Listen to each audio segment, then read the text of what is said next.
server to the cloud. Do you remember the steps I showed you in the keynote, I mean, the slides? Yeah. So you just go upload it. It takes something like 20 minutes to upload an application, so we can't show it live demo actually. And we have also two locations. You have a staging. So first you can deploy in the staging area and test it. The staging area will have a different URL. You can test it here in the staging area. And once you're done with the staging, you can say switch the two, and automatically the staging will go to the production. So it's a good way to test your application. Okay. Okay, so now we got great question about the data. Okay, so what kind of data do we secure? And the answer is the normal kind of data you usually use. So if you build an application, I'm talking about .NET applications, Microsoft applications. If you build an application, where do you store your data? Typically, SQL Server, right? So configuration file. yeah, well, forget the configuration file for simple storage, for application setting storage. I'm talking about massive data storage. Okay. So let's say, because we are in a Microsoft event, let's say we always use SQL Server and Oracle is bad. Okay. So we're using SQL Server. Actually, we have two options. Using a cloud application does not necessarily mean that you have to use SQL Azure. First, what is SQL Azure? Just like we have Windows Azure, which is Windows in the cloud. What is SQL Azure? SQL in the cloud. Okay, it's not much brainstorm. So you have SQL Azure, so it's an SQL hosted into the cloud. So basically, when you have your application, that's the on-premises application. Okay, so that's your application. And here you have the cloud application. Sorry, this is your on-premises site, not necessarily application. Here you have your cloud application. You have two options. You have your cloud application running here. You can have your SQL database running here, and that's local SQL Server. Or you can have SQL Azure deployed here, and you can connect to both. You should have a real IP of this, right? So we connected. I mean, yes, for sure. In that case, you have to open this SQL. That's your code. That's again, you are open to the risk.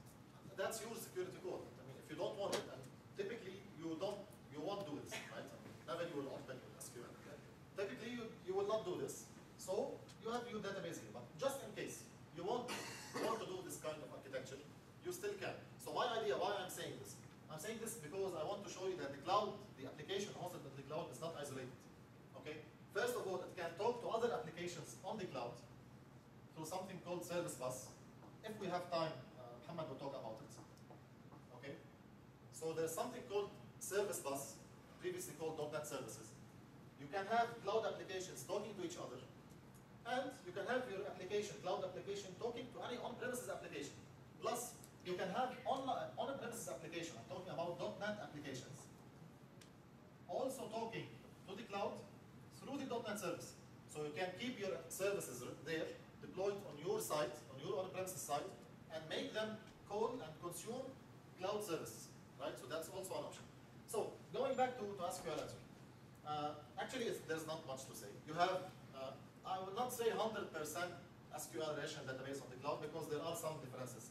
There are some missing features as of the current speaking, but they are working on it. So I think that the vision is to have 100% SQL, SQL Azure as if you are working with SQL Server on premises. Okay, so that's SQL Server on the cloud. Let's see what it will look like. We'll go to SQL Manager. Okay, this is the GDC database. You remember the amazing application I showed you in the keynote? You know, one great design and label and plus amazing application. That application is connected into this database. Okay, so this database here, I have, okay, right now I'm connecting from SQL Manager to the cloud. Okay, right now I'm actually connected to the internet.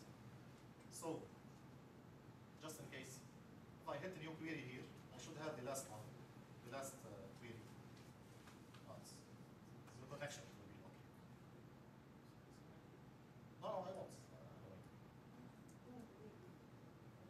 Okay. So, I think you can see here. You see the connection. Okay. Okay, let me do this.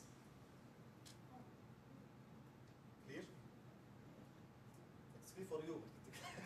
You're sitting in the front row.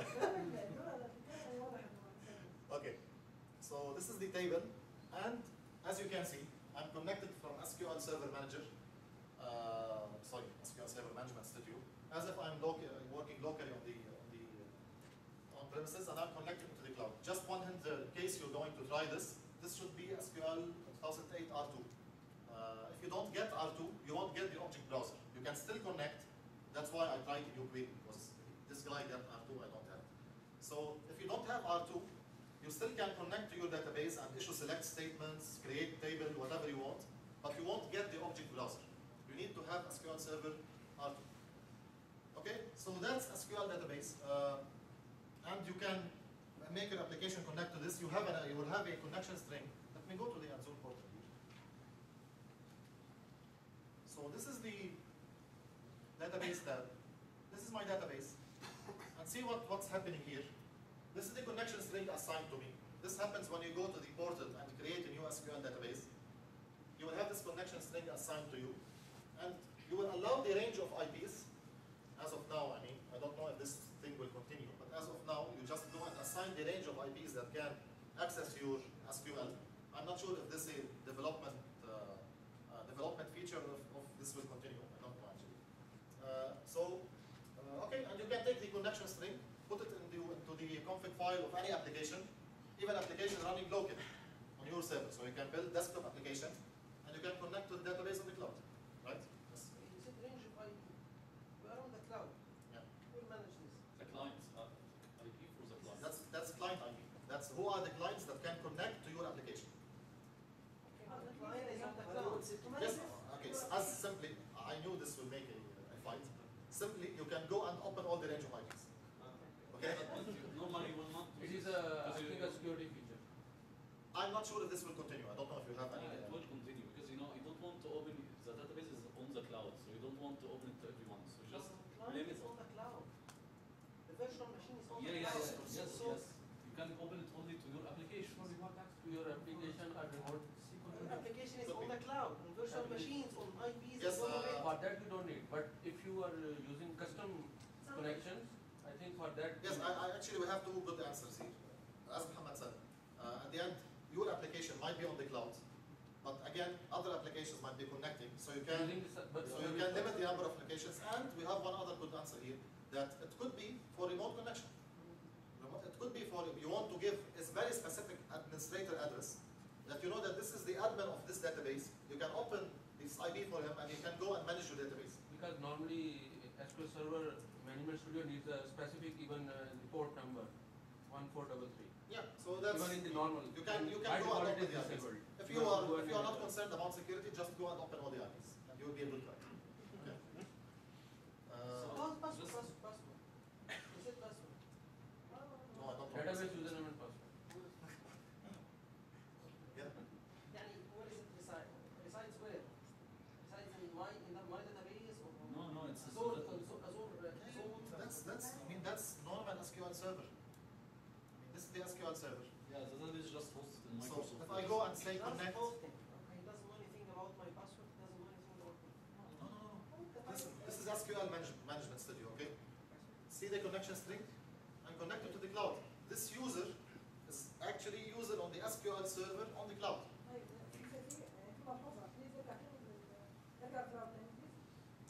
Cloud? I mean portal.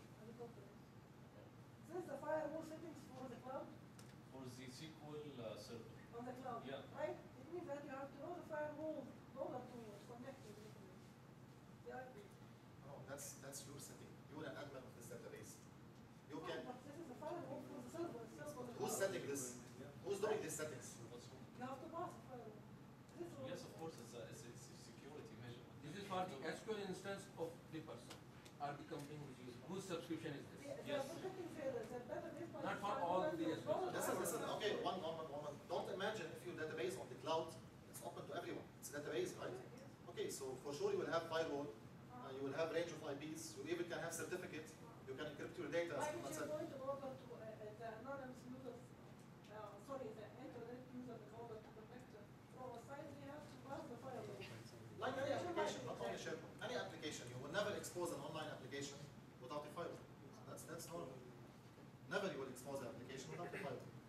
Just want to say it's not just a normal database hosted. I mean, if you have a normal host like GoDaddy, for example, and you hosted a database there, if something happens there,